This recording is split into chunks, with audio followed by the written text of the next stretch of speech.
I'm a follower of the Lord Jesus Christ, and I'm so grateful to know him. Even though I grew up in a Christian home, I was not a follower of Christ early on. I became a Christian at 16.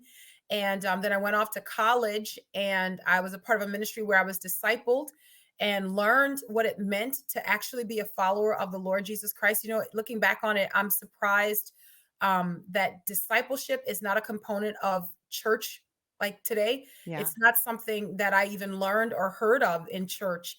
Um, there was always talk about conversion and people getting saved, but what that looked like afterward, there was not a lot of talk about that. So I learned that in college, and then became a missionary. And I married Will the Great, and then we became missionaries together.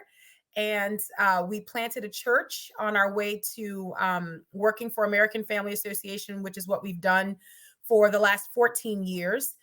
We now have 6 children, um, from 14 down to 1, and we educate them at home. And we believe that the Lord has called us to do that because we have to disciple them. We really see them as 6 different people that the Lord has entrusted to us to entrust them with the gospel.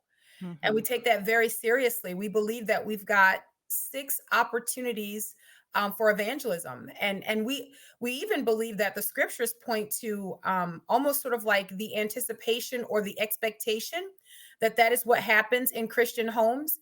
You have Peter on the day of Pentecost when they're all confused about what's happening.